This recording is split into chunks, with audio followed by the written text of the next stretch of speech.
Welcome and thank you all for taking the time out of an August afternoon to join us here for our upper school parent Zoom. I know there are many questions out there, and many of you submitted them through our Google form, and I will answer those as they come along. We're not going to do a live back and forth tonight, at least orally. I'm going to ask you to use the chat button if you would like to ask a specific question that may come up, or if you didn't have an opportunity to submit a question and it's not covered by the time we start wrapping up. We will be done by 5 o'clock. I'm committed to 1 hour at the most, and we'll see if we need to use that full hour or not. Jim Hamilton led a pre-K through 12 parent Zoom on Monday. I imagine some of you are there, if not many of you, where he really addressed the broader kind of health questions and policies that Berwick Academy has put into place for this year. Those policies are largely pre-K through 12, if not entirely. So I'm going to not repeat necessarily what Jim said, unless, again, there are specific questions about that.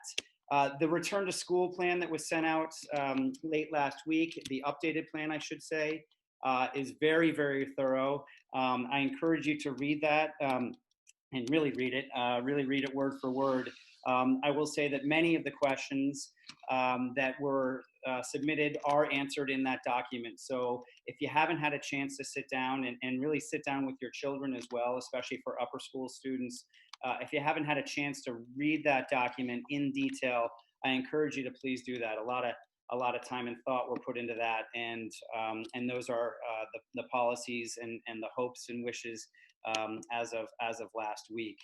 And maybe that's a good place to start, just to say that with the return to school program, we have been thinking about this moment, and when I say moment, I mean the next couple of weeks, really since March, everyone. This has been a time like none of us has ever experienced in our lives, and so intense and so anxious, and just a really challenging time. And since this broke in March, educators around the world, and certainly here at Berwick, have been thinking about, of course, last spring was the first priority, but what is the fall going to look like? After we had a phenomenal graduation, we were able to do it. For those of you that don't know, we were able to do it on campus safely and in a really powerful way. After the day after that, or 2 days after, it was on a Saturday. We began planning Monday morning for kind of this moment, for what will be happening in the next couple of weeks here on campus. More recently today, the deans were back. The middle school and upper school deans, the department chairs are now on the clock and working. The year-round staff has, of course, been working all summer, but again, more poignantly to today, this to me is a huge day, actually, when the deans come back. My team, my crew, this amazing group of women and men are here, and so really this to me is kind of the beginning of the 2021 academic year. So the timing of this Zoom is particularly good for us. I will say that we are as ready as we can be. I am confident, I'm proud of the work we've done. I'm confident in the work we've done. I know that I have colleagues with friends and colleagues who worldwide and nationwide who are teachers, and said they've sent our Berwick stuff off. I had a conversation with a colleague whose 3 children are in education, really, again, across the world. And he said that the plans that Berwick has put into place, and the emails that have come from Jim and other administrators, he has sent out to his 3 children across the country, and again, even internationally. And they've responded, wow, you guys are really taking care here, and doing everything we can. And I just want to reiterate that, doing everything we can to reduce any risk to our students, and to ensure a really incredibly powerful and robust program here on campus. Nobody, I'm going to state the obvious here, nobody can eliminate the risk. And we need to kind of go into this knowing that.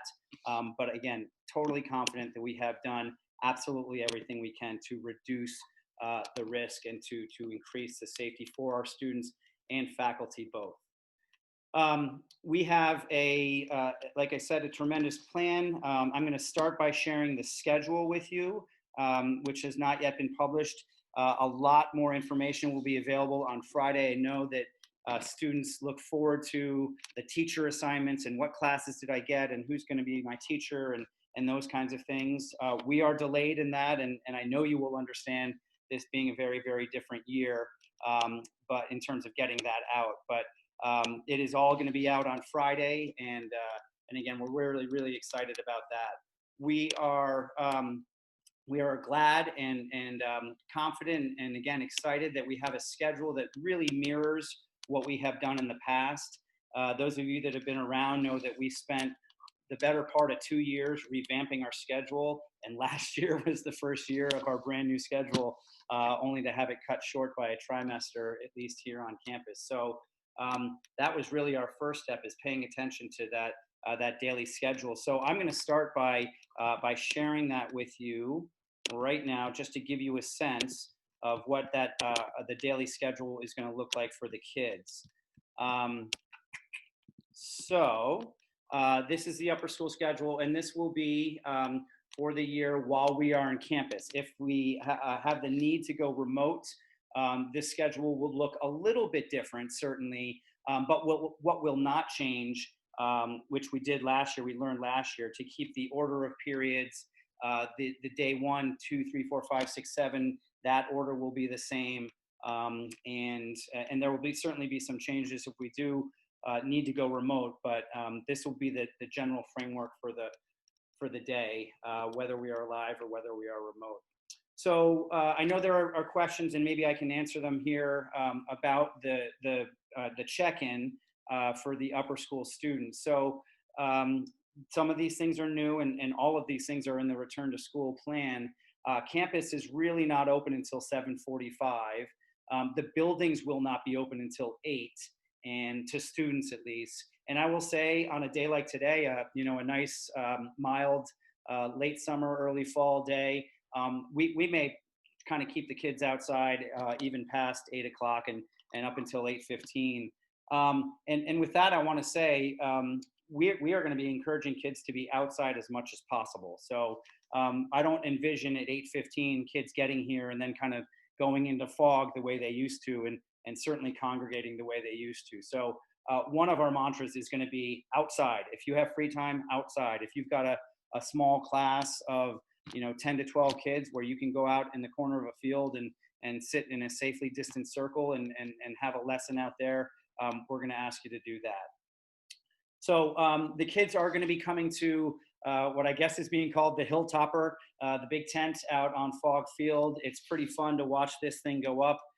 Watch our friends from the Marshall's Tent Company here about to cover the entire Fog Field. Again, some of this stuff will be a repeat, but as Jim said the other day, this is a tent that's bigger than our field house, bigger than 3 basketball courts side by side.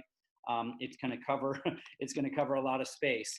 And really, for the upper school, it's going to be mostly our space. The middle school will be eating lunch there, but really, except for that kind of hour in the day when our SAGE group is out preparing that middle school food and the middle schoolers are out using the tent is going to be largely, not exclusively, but largely an upper school space. So again, if a kid has a free period and they want to be outside, even if it's raining, they can go and find some space out under that big tent.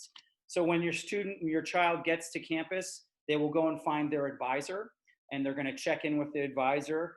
Their health check will need to have been completed at that point. And again, I won't go into the details there, but it is a very intuitive, very simple, and very fast health check that we're asking every student to complete every day. Every faculty member, every staff member, anybody that's coming up to Berwick Academy needs to fill out this, do this health check. They'll check in with their advisors, and the advisor will make sure that that's done. I'm hoping that upper schoolers will be able to manage that with you, their parents, pretty easily. If a kid does not have their check done, they won't be allowed into classes or into the buildings until that health screening is done. My belief is this will become pretty commonplace and pretty easy for all of you to complete. I have been asked whether high school students can fill out the check themselves. And the answer to that is no. We ask the parents to do that health check every day. And we ask you to join with us in that. You can see that there are 2 periods back to back. And one thing I do like about this schedule, that there's only 2 moments in each day where there are back to back classes. After this B period on day 1, you can see there's community time.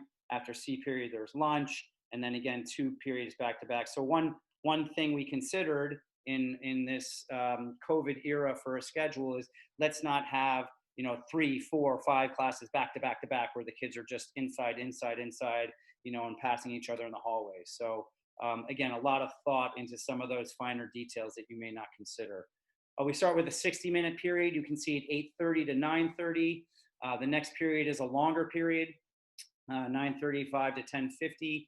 Among the many things we have been working with the last couple of weeks in particular, our incredible director of facilities, Jason Murray, and his team have been working so hard to get the campus, the facilities ready. We are going to have one-way corridors, one-way stairwells in all of our buildings. We're figuring out with the middle school, probably having them either dismiss, I should say, from class a little bit earlier than the upper schoolers, so we don't have both divisions kind of coming out of classrooms in Jeppesen, for example, or Whipple, or other common buildings, and so staggering those departure times.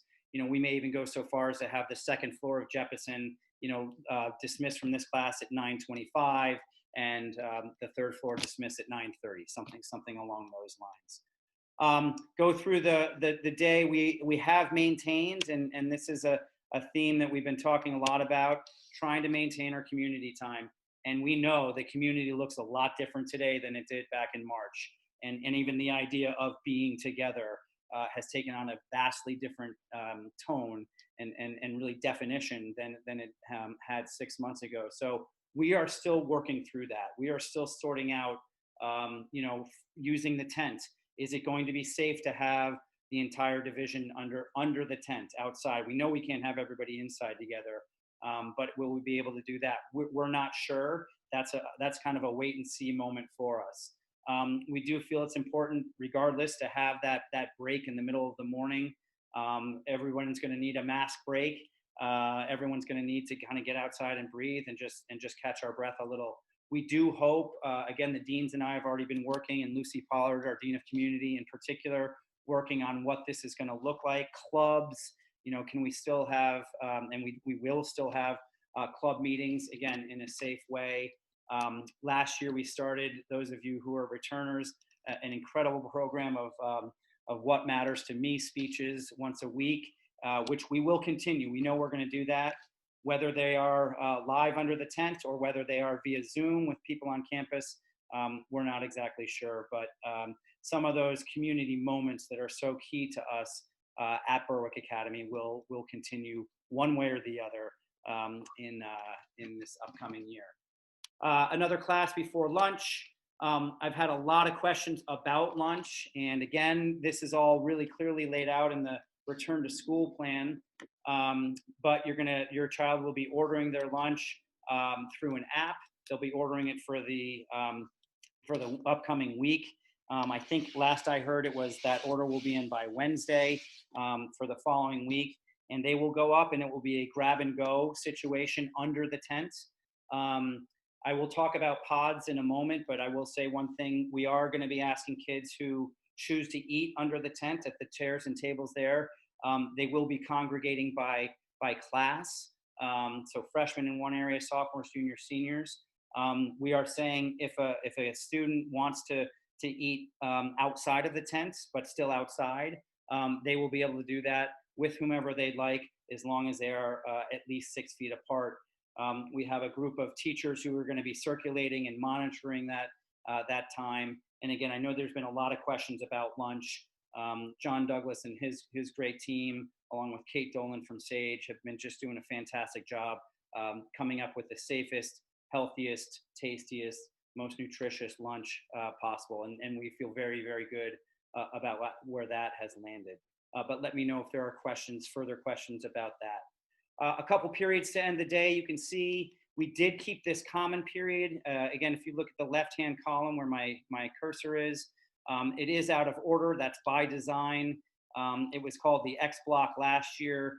Again, a little bit different this year, but that's a moment for a teacher to do something a little bit different than their standard kind of curricular practice. And I say that almost with an ironic twist, because much of what our teachers are going to be doing these days is going to be outside of their standard practice. But we did keep the X block with a period out of order. Again, I want you to know that is by design. And a cool thing about this schedule is, you end with D on one day, and then the next day you start with E, and kind of keep back in order there. So that is a quick look at the academic day schedule. And so I'm going to stop sharing that. I know there have been a bunch of questions, and I do see that the chat is going already, which is great, and I'll get there in a second. I know a bunch of questions about what's happening after school. And I guess I would say this: the athletic season is again still to be determined. We are hopeful that our junior varsity and varsity athletes will have some form of competition. We know that the Eastern Independent League, the Independent School League, has canceled the fall season, and that our hope right now is to play games against local public schools in a regional way, and it's I think it's called the MPA, the Maine Principals Association, I think is what that stands for. And so hopefully we will have, again, some safe games against Marshwood or Noble up in North Berwick, Sanford, York, some of the schools that are local to us. Again, a lot of that's up in the air, and decisions to be made and to be cemented really kind of as late as we can, and as late as the MPA decides. For arts and for arts, there will be a fall production. It will, again, be very different. It's not going to be a long 3-act play, with everybody on one stage. It's going to be quicker. It's going to be more nimble. We're going to rehearse as much as we can outside. But the arts team has done another tremendous job getting ready for their after-school programming. It was mentioned, and I was asked on the survey about other options for after school. And here we're trying to walk a balance that I hope everybody appreciates. We're trying to figure out. We know that some students are craving some time with kids their age. And for those of you that don't know me, I have my own teenage children, and they've been with me since March, and I know they're looking forward to getting out and seeing some kids their age and spending time with them. So there's kind of a segment there that may want to stay after school, and again, in a safe way, play some Frisbee golf, play some pickleball, do some intramural stuff, again, all in a very safe way, but a more casual way. And we're trying to figure out how to enable and really create those programs. But I'm hopeful we'll be able to have an option. On the other hand, there are kids that are just going to want to head home, and families that are going to want them home, and that's fine too. We have reduced our afternoon requirement from 2 trimesters to just 1. And again, that may be subject to change as well. We'll just have to see how the winter and spring play out. So we're again trying to walk a balance, which I hope you can appreciate, of the people that are looking for some activity, some exercise, some safe socialization, and balance that with the people that are going to want to kind of be here and get their business done and then head on home. So that's the day in what I thought was a nutshell, but as I look at the clock is a little bit longer. Let me move on to a couple other things that I wanted to talk about, then I will look at the chat. I wanted to mention potting. There have been a bunch of questions about potting. And so this is really, in my time at Berwick, I've been here for over 2 decades, and in my time, something we have actually actively tried to avoid in the upper school, keeping kids together for the same classes repeatedly. There are pedagogical reasons behind that. However, COVID has trumped that, if you will, and taken over here. And so we just want to do everything we can to reduce contact. So for freshmen and sophomores, we have put them in pods, and those pods will be for their English classes, their science classes, and their history classes. So your children, if they're freshmen and sophomores, will be with the same 12, 14, 16 kids for those 3 classes. Some of those pods extend into math as well, and some of them even into language. With our choices and different levels with language and math, that's where things get a little complicated. So these pods are not perfect. They are not, kind of necessarily a firewall. They are Berwick doing everything we can to reduce contacts for those classes, the freshman and sophomore class. Our program, and this is again a big irony with how hard we have worked for the Berwick curriculum, what used to be called Curriculum 2020, to increase student choice, to increase electives, to allow kids to follow a certain path of interest and do a deeper dive into the humanities or the maths and sciences. And so we have this incredible and relatively new surge of elective classes pre-COVID. Because of that, and because of the choice, we were not able to pod for juniors and seniors. We are going to continue to try to reduce their contact. Again, like I said, with lunch, if we do get to an assembly kind of thing, the seniors are going to be sitting in one place and the juniors and by class and freshmen and sophomores. So that's a really quick overview of the pods. I hope you can appreciate, with 315 students times 5 or 6 classes each, times a limited number of classrooms, we've had to take some classrooms and change their use and some of the smaller classrooms. So it's a big puzzle. And I want to thank my colleague and friend Pete Lassie, who I think is on this call, for all the incredible work he's done, and Louise Rouleau as well, our registrar. They have been flat out this summer trying to figure this out. It's a long way of saying we cannot manage pods in terms of making changes. We would love every kid to be with their group of best friends, but that's just not going to be able to happen. I hope as a community we will all come together around that moment and accept the pods and know that the kids are going to get a great academic experience regardless. So let me. I'm going to go to the chat right now and see what some of these questions are. There is a question about freshman orientation, and I know Lucy's on this call, and I have had a couple of these questions, Lucy, so if I don't answer it, wave your hand and let me know, and I can see it here on my screen. So orientation is, what is it, Lucy, a week from tomorrow? Nod your head. Thank you. A week from tomorrow, it's 3 to 8 o'clock here on campus. We typically do an overnight at a summer camp, and again, that was very clearly not going to be able to happen. And one of the questions is, can my kid miss it if they are away, or if they should come home early? And the answer to me is very quickly, yeah, do everything you can to get your child to our freshman orientation. Part of that is going to be a lot of what I was just talking about, getting them. Even our own middle schoolers are going to have a very new, different campus to navigate. And so we've got a great program that we're still in the process of planning, but it's going to be amazing. Dinner will be served. And again, we're not doing an overnight. So yes, the long answer to freshman orientation is please get there if you can. There's a non-freshman orientation as well, which is coming up on Monday.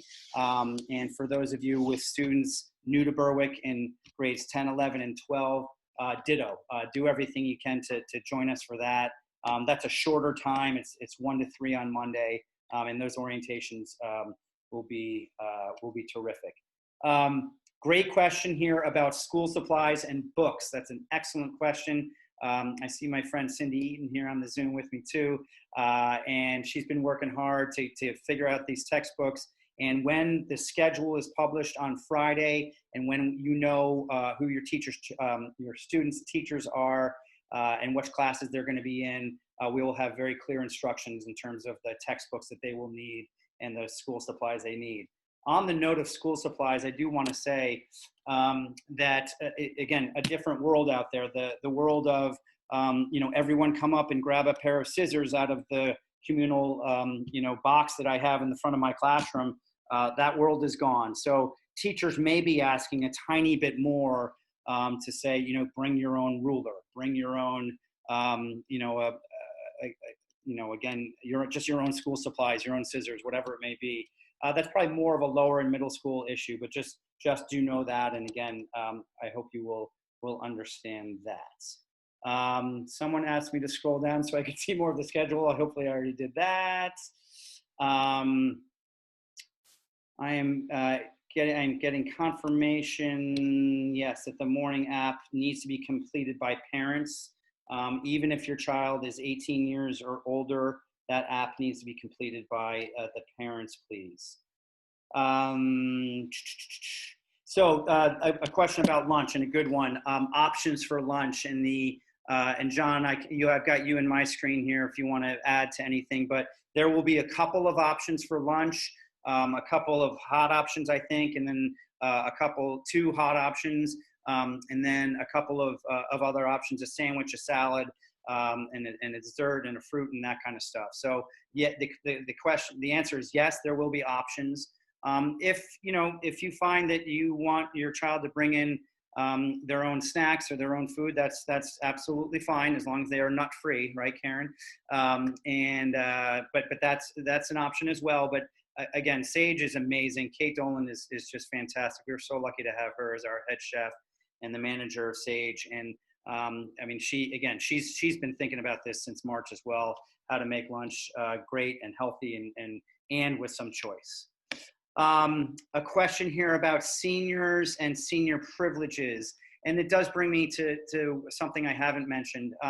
Upper school students who do not have a first period requirement, and the deans, actually, I went back and reread our info. So the deans, you're about to hear something new. Any student who does not have a first period obligation can show up late. And any student who is done with their obligations for the day before the last period ends can also leave. So that used to be a senior privilege, at least leaving early, and now that is 9 through 12. So again, we want to reduce the density as much as we can. We don't want kids, if they don't have to be. Now, there are kids that are going to be free, but their little sister is not free, and they have to wait for them. So that just is going to need to happen. There are going to be kids that don't have a last period, but have a soccer practice that they're going to go to. So those kids need to be on campus until their final obligation. But if a student's done for the day and either they can drive themselves home or a parent can come pick them up, we encourage that. And I do want to say, I want to make this clear, that is in our permission form. We are not going to be waiting for parental permission on that. They have blanket permission. So we're not asking you to contact Cindy Eaton, as we typically would, to say, my child's going to leave early. If that student's going to still need to sign out, absolutely. But that is not, that our permission form covers that. So just make sure you read that permission form carefully and fill it out accordingly. Update on band rehearsals and concerts. Our band the band class is going to be going. The chorus class is going to look, and dare I say, sound differently. We know that singing has its own particular challenges, frankly, with the spread of COVID. So I know that is going to look and again sound a little bit differently. Our director, our chair, I should say, of the music department, Stephanie Sanders, has just been, talk about someone who's been dialed into the news and the latest, and seminars and webinars and everything. Stephanie Sanders has been absolutely incredible. So I am so confident that the plan she's got for the performing arts is up to the minute and is going to be terrific. I don't know. I believe that concerts are not going to happen, like the full kind of winter concerts. But I will have to get back to you on that one. Non-traditional classroom, someone asked me out. So I'm sitting in Fogg. Fogg is a wonderful 125-year-old building that we love. Actually, if I gave you a tour of my office, for those of you that know it, my office is emptied out. We love Fogg, but it was not built for 325 kids, upper schoolers at least. And so the classrooms are very small. So we've had to reallocate the use of these classrooms. And so some of them are not going to be able to take, obviously, 10, 12, 15 kids. Your students will be having classes in areas that are non-traditional classrooms. We're using the theater. We're using the yoga studio. We're using an old or a former math department teacher room in Jeppesen as a classroom. We're using the third floor of Jeppesen, what was called the lecture hall, as a classroom. So we're using some spaces that have not traditionally been classrooms. And so I just want you to know that. We have the right technology. We have everything we need as teachers to teach a class as we would in those classrooms. And I'm grateful to the school for equipping those spaces with everything the teachers are going to need. But again, you don't be surprised if your kid comes home and says, "I've got my psychology class in the theater, and it's going to be there for the year." We're using the library as well. We're using the commons, the lunchroom, if you will. Someone has asked about the school bus, and I'm going to tell you to contact John Douglas directly with any questions about the school bus. I don't know what that question may be. The school buses are running. They are going to be, the kids are going to be one to a bench seat. I think Jim Hamilton the other day described it as slalom, which is one kid next to the window, the next kid in the aisle, the following kid in the window, or next to the window, I should say. Anyway, so buses are running, and contact John Douglas directly with any questions about that. Another question about the buses. All right, extra help is a great question. The person that asked us says, yes, the emphasis is on keeping kids out of the buildings during free time. I want to be clear that safety first, number one, and right below that though is doing everything we can to maintain the academic rigor, the robust program that Berwick is so proud of and so well known for. If your child needs extra help, they're going to get it. What may be different is the kids standing right next to me and us talking like that, or me looking over their shoulder at their computer screen and helping them with an English essay. Obviously, that's going to look very different this year than it has in the past. We're going to use Zoom. We're going to use Zoom. We're going to use Zoom for parent meetings. We're going to use Zoom for back to school night. We're going to use Zoom to talk to kids who might be down the hall. So we're going to use Zoom a lot. We will be able to have teachers, obviously with kids one-on-one. They're going to need to be socially distant. We've got, a full 18-wheel truck coming in with plexiglass this week. So there will be plexiglass barriers. So I think part of my answer to that question is we're going to have to see what space is available to a teacher and a student who have a free period. But again, I will say when possible, and these amazing laptops are so helpful in a time like this. Yes, we're going to say if you can go outside and do that extra help, then you should. But we are going to do everything we can to not have a reduced academic program. I'm going to pause and have a drink. Excuse me. All right. Sports. Yeah, I don't know the answer to this question, and it was asked today now on the chat and also in the Google form. And I don't know if any of my colleagues can answer this, although it's going to be hard for me to unmute you if I can't see you. Amy, I can see you in my screen. I don't know if you can answer this, but if we do have athletic contests, are parents going to be allowed to watch those athletic contests? And you can give me a thumbs up or a thumbs down or a maybe, or you don't know. I have to unmute you, Amy. Hang on. Can you do it? I think that is still to be determined. Right now, we're not having parent visitors on campus, but I think once we get closer to when competitions might be, which would, I think, not be until October, I think we would then make a decision on that. Thank you, Amy. All right. And parents, it doesn't mean we don't love you. It just means we're trying to be as safe as possible. Parking passes. John, you can just give me the thumbs up or thumbs down. We are still asking any student driver to get a parking pass. Is that accurate? Yes. So, yep. So you can contact Cindy Eaton for that information. Should be on a form, I think, that we pushed out to you. It should be available on my Berwick under Upper School Forms, a parking pass. But yes, we do still need that. Will all the grade levels get orientation with the new system? Absolutely. Again, it's a great question. Freshmen through seniors, again, this is new for all of us. You know, the deans and I were orienting ourselves to fog, you know, today, just kind of trying to figure out the traffic flow and how many kids can be in this space and how many kids can be in that space. So if someone who's been around here for as long as I have needs the orientation, we know the kids are, it's the reason, everyone, why the first 3 days of school, we just said, you know what, we're going to meet one academic class each, one class over the course of those 3 days for 7 class periods only. We're not trying to fit in 2 or 3 class meetings in those 3 days. And the bulk of that, those first 3 days is going to be just orientation for everybody, to the rules, to the expectations, and to, you know, to everything that's new. With that in mind, I'm going to put up my bulldog mask here and say, you know, this is going to be the thing, everybody. This is going to be the thing. So I ask you to get your kid a mask they like. Get your kid a mask that they can wear.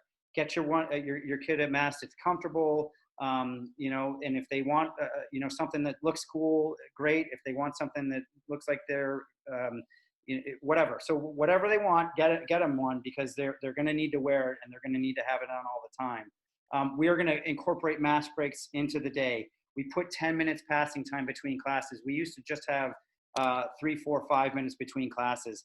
10 minutes now, so kids can just get out, take their mask off, breathe for a while, and then go back at it. So I can't ask the parents enough to just get your child something that they're going to be happy to wear, and something that's safe, of course. And those guidelines are in the return to school program. But this is going to be the thing. We have hand sanitizers inside every doorway, and that will be available to them. But as we all know, the masks are the thing, and that's going to be key here. Someone has asked about Berwick gear, and yes, that link is up.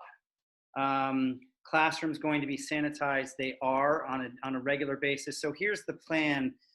The plan is for a student, when they enter a classroom, to have a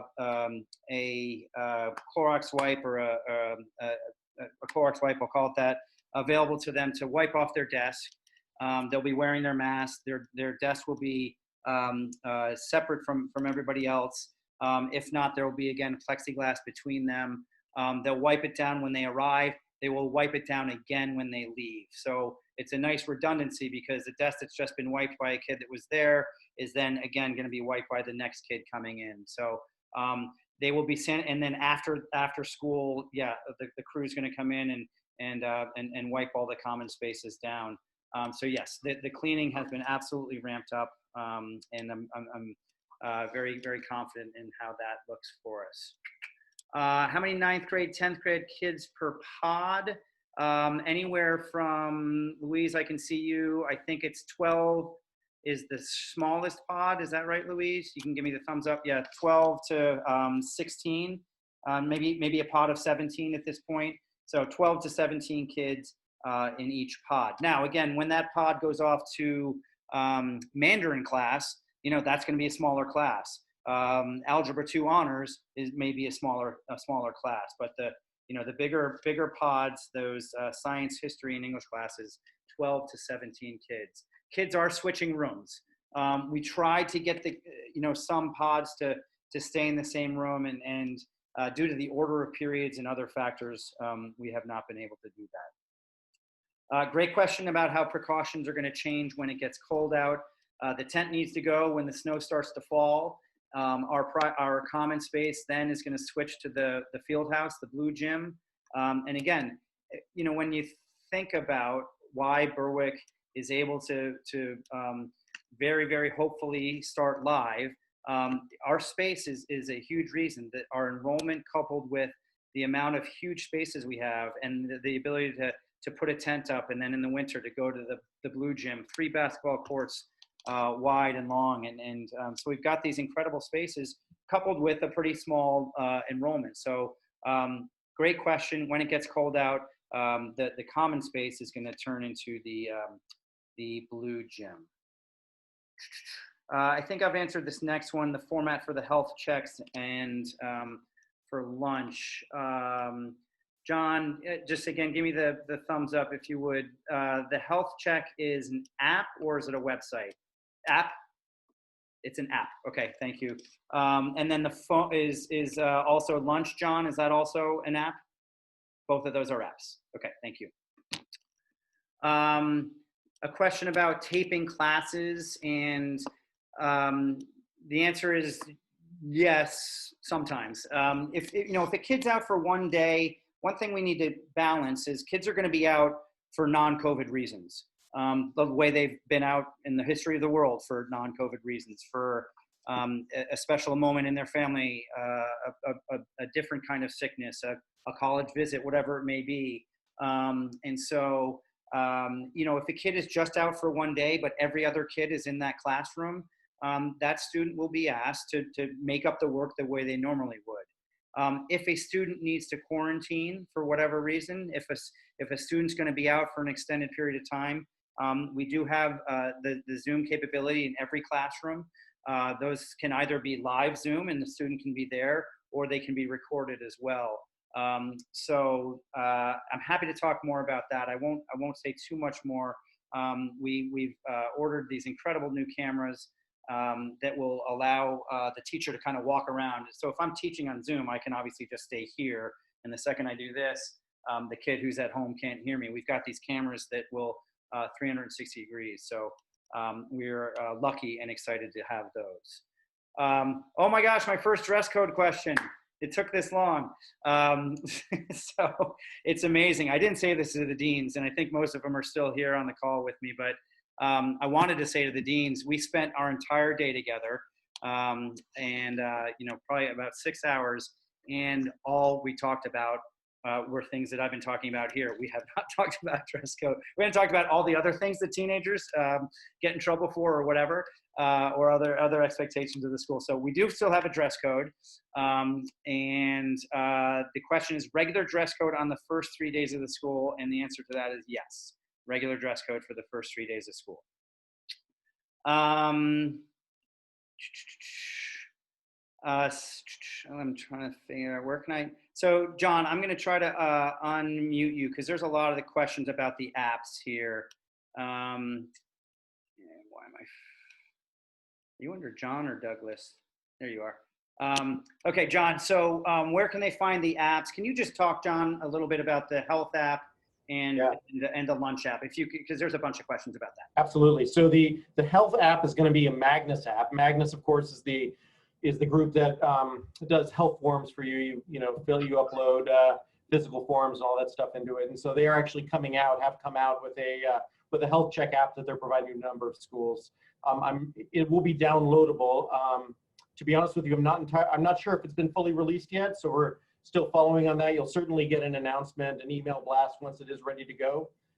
But we are still kind of trying to tie up what that product is. It's all happening very quickly, I think, for a lot of these vendors. And so it's taking probably a little bit more time than we all could be comfortable with, ideally, to kind of get it all buttoned up. But I am fully assured that it will be ready to go for the first day of school. But it will be, ultimately, you log in, it'll ask you 4 questions, you check no, ideally, to each of them, hit submit. I think you'll be able to do all of your kids, if you have multiple kids, you'll be able to do them all at once. So it should take a moment. The other thing that we're going to do is we're going to offer kind of a text reminder to everyone. So at 7 a.m., we're going to be sending out a text blast through the same system that we do for snow day announcements, just to give you a last reminder before you put the kids on the bus or push them out the door or whatever be the case, just to make sure you get that form filled out.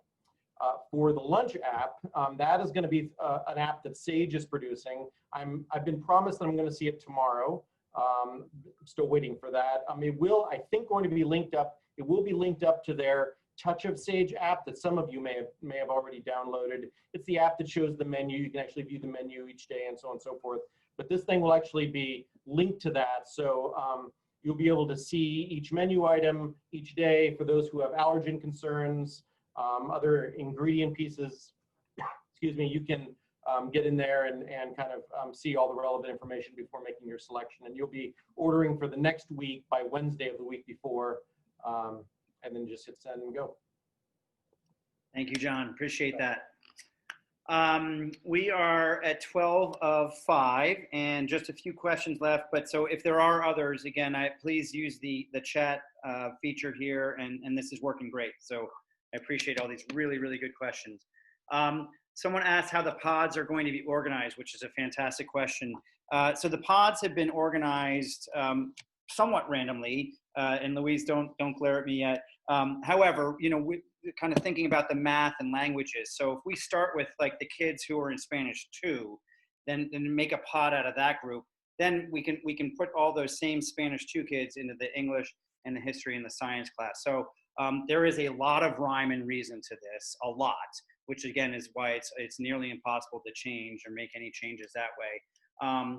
But they were, other than that, kind of randomly organized, and sometimes it started with the math section that they were in, and then we were able to build from there. But the question was, were they organized by last name? The answer to that is no, they were not. A question about laptops, and someone said to bring the laptops in the first day of school, and so the answer to that is yes. And your child would be fine if their laptop is not set up and doesn't have all the printing opportunities on campus and that kind of stuff. So don't worry about the tech piece. We will handle that, and your child will not be in any compromised situation without a laptop that's ready to go. Again, I'm viewing everybody Tuesday, September 8th as the real official start to the academic year. That's really Tuesday the 8th, the day after Labor Day. To me, is the first official day of the academic year. They will only have one class meeting, like I said, in that previous week. Freshman orientation is dressed down. I wanted to make that clear. So you do not need to be in dress code for freshman orientation. We did look at lockers today, and I'm not sure if that's what someone is asking here. So someone asked about the locker situation, and so by that, I'm not sure whether it is the school academic lockers where they put their books in their laptop, or they can, or the locker room for athletics. So those are obviously two very different things. We have found that even though we've provided a lockable locker, the ones that we are all used to remember from our high school days, that our Berwick students don't use them. We had 350 of them in FOG at one point, and we'd go around at the end of the year and realize that 15 kids use them at the most. So if you're talking about those kind of lockers, we talked a lot about this as Dean's Day. It's amazing some of the things that you kind of get tripped up on, and you think that'll be a 2-minute conversation, and this turned into more like a 20-minute conversation. What are we gonna do with backpacks? A Berwick kid is very used to, between, if they go to lunch, they just kind of toss their backpack over in a corner of the basement of FOG or whatever it may be. We're realizing, because of the traffic flow and the kind of the congestion around these common spaces, we're going to need kids to carry their backpacks with them as much as possible. Athletic bags are a different story, and we're still trying to sort that out. But so if you're talking about lockers, academic lockers, I don't envision using those a lot, but Berwick kids typically don't anyways. Locker rooms for athletics, we're still sorting out, and I'm not exactly sure what we will be doing there. Again, the athletic piece in particular, as we know from professional and collegiate athletics, it's kind of changing by the day, and we're in a wait and see for those kinds of questions. But that was a good one. Someone said thank you to the Berwick administration, faculty, and staff, and I say you're very welcome. We are happy to do this. It's been a lot, but thank you for thanking us. The one trimester activity, the question is, so you either need to do a team or a physical activity requirement. It would not need to do both. It would need to be one or the other. So again, we're just, flexibility is key here. John, I'm looking to you again. This is a question about a snack account. The snack bar is closed this year in FOG. So John, they're saying there's an eCampus link to a snack account. That's a moot point this year. Is that right? Yeah. So don't worry about the snack account. The snack bar is closed. Yeah, there's a question in here. I would just ask this person to contact me directly about your child and their science placement. So if that person would just contact Louise Rouleau or me tomorrow, we can figure out your child's science placement. I understand your question, and it's a good one. So just please contact us tomorrow. Yeah, so someone's asking about notebooks and kind of the weight in a backpack. And how much weight a kid needs to carry. This kind of indirectly will answer your question, and it's a good one. You know, we know that we all learned last spring we can get by without paper. Right? We learned that. You know, I taught a French class, and I didn't exchange a piece of paper with anybody, and everybody did that. So we were just, again, talking with the deans today how we realized that. And, you know, it's a very different thing to stand in front of a room today as a teacher and hand out paper. I'm not saying that won't happen, but we'll probably need to put gloves on if we're going to handle that paper. And so, you know, there will be a reduced use of paper. And my guess is many teachers will try to kind of eliminate it altogether. So the passing back and forth of worksheets and that kind of stuff is again going to look very, very differently. And so one way of answering your question, notebooks, are you going to need as many notebooks as you have in the past? I don't think so. And again, these laptops that most of us are on right now can really take care of everything. So just check with the teacher on week 1 to see what they'll need, and you'll get that answer. If a student drives to school, can they go to their car during the day? The answer is with permission, yes. And if you're a senior, yes. So underclass students who drive would need permission to go out to their car during the day. Another note of gratitude, and I appreciate that note. Thank you. 2 notes. All right, I think those are actually 3 notes. So we are at 5 of 5. If you have any other questions, tsmith@berwickacademy.org. My number's all over the website, and please use it. It's in my message to you guys from a couple of weeks ago. We will be reaching out Friday with schedules. It's a big day. Again, I want to finish. Just know that I have a senior, for those of you that don't know me, and all I can say is I'm with you as a parent. This has been so hard in so many ways for these kids, and we can't wait to see them. We cannot wait to see these kids on campus, and I hope it's for 9 months straight that we're all together. We have done an amazing job getting ready for this, and we are ready. And we've got 2 big weeks ahead of us, but we are ready and so excited. It's an anxious time. It's an anxious time, period. And I'm with you guys. I'm with you as a parent above all, as a fellow human, as an educator, as someone who loves being with people and love being together. So we have worked so hard and are really excited about what we've created here. And it's as close to perfect as we can get it. And so we are excited. Do not hesitate to reach out. Join us in this endeavor together, because we're going to need to be together. So take care, all. Look forward to seeing you soon. And again, be in touch with any questions. Thank you.